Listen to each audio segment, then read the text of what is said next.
कि एक टूटी हुई टोपली पड़ी है।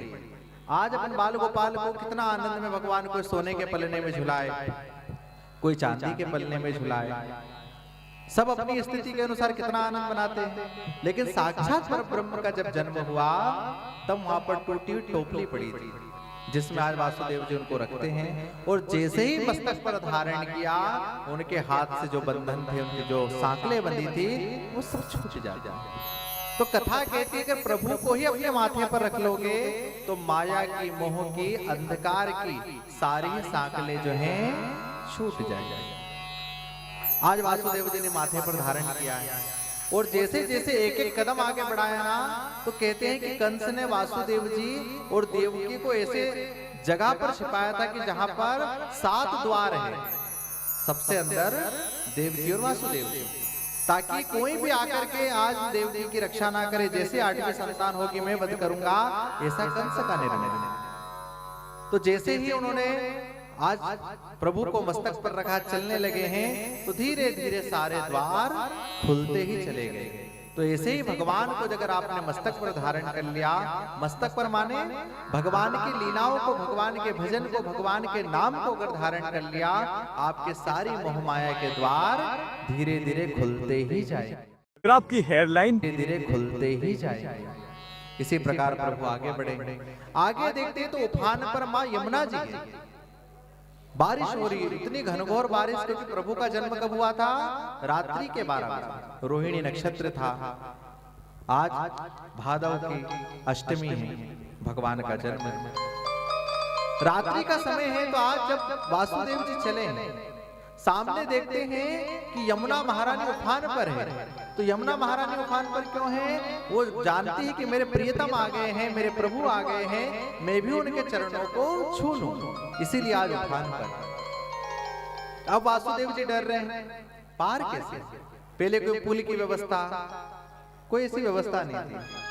नाव से ही लोग आना जाना करते थे, रात में किसकी नाव लेने जाए, किसी को पता चला तो भगवान कंस तक बात चली जाएगी। इसीलिए भगवान वासुदेव जी ने मन में धारण किया कि चाहे मेरी मृत्यु हो जाए, लेकिन मैं कन्हैया को इस सृष्टि की रचना, सृष्टि की रक्षा हेतु तो जीवित रखूंगा। इसीलिए उन्होंने उस कन्हैया जी को और ऊपर उठा लिया और खुद पानी में चल दिया। जैसे तैसे आज गले तक पानी आया, वासुदेव जी के मन में डर आया कि अगर मुझे कुछ हो गया तो चलो मैं तो बूढ़ा हूं, चले भी जाऊंगा, लेकिन कहीं ऐसा ना हो कि मेरे लल्ला को कुछ हो जाए। हर माता पिता स्वयं अपना दुख भगवान स्वीकार करता है, लेकिन अपनी संतान को दुख नहीं होने देते। जैसे ही भगवान वासुदेव जी आगे बढ़े हैं, यहाँ पर यमुना महारानी आज चरणों को छूने के लिए प्रयत्नशील है। उनकी लहरें उठ रही हैं कि कहीं पर भी भगवान चरण छू जाए। जैसे ही भगवान ने विचार देखा, प्रभु देखते हैं, लल्ला देखते हैं कि अगर इसी प्रकार मां यमुना महारानी अगर बढ़ती गई तो मेरे पिताजी को कष्ट होगा। आज प्रभु अपना जो चरण है स्वयं यमुना महारानी में टिकाते हैं, और यमुना महारानी जो है उनका प्रक्षालन करती है, अपने जल से उनके चरण धोती है। इसीलिए यमुना महारानी भी आज पवित्र हो जाती है। बोलिए यमुना महारानी की। आज यमुना महारानी भगवान के चरणों को छू करके प्रसन्न हुई, और उसी समय यमुना महारानी ने आज वासुदेव जी को अपने बीच में से रास्ता दिया है। कहते हैं कि इस तरफ भी पानी है, इस तरफ भी पानी, लेकिन जो बीच का मार्ग है आज खुल जाता है। अब ऊपर से बारिश हो रही है तो साक्षात शेष नाग आते हैं और प्रभु के ऊपर अपना छत्र बनाते हैं, और वासुदेव जी चले जाते हैं। अब वासुदेव जी जैसे ही गोकुल में प्रवेश किए, गोकुल की सारी जनता सो रही है।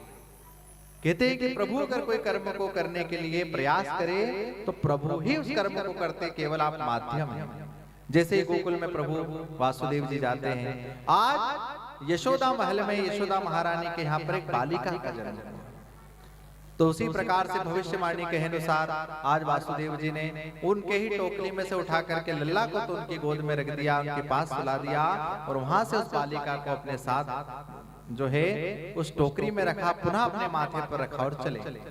तो जैसे उन्होंने भगवान को माथे पर धारण किया था, सारे बंधन छूटते गए थे, और जैसे उस बालिका को माथे पर रखा है ना, सारे बंधन वापस लगने लगे। जैसे जैसे यमुना पार की, यमुना फिर उफान पर आ गई, वैसे अपने महल में आए। महल में आते आते जो द्वार खुल गए थे वो द्वार धीरे धीरे लगने लगे।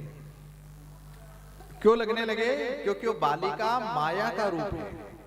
जो बालिका ने जन्म लिया था, प्रभु ने उसे माया का रूप दिया।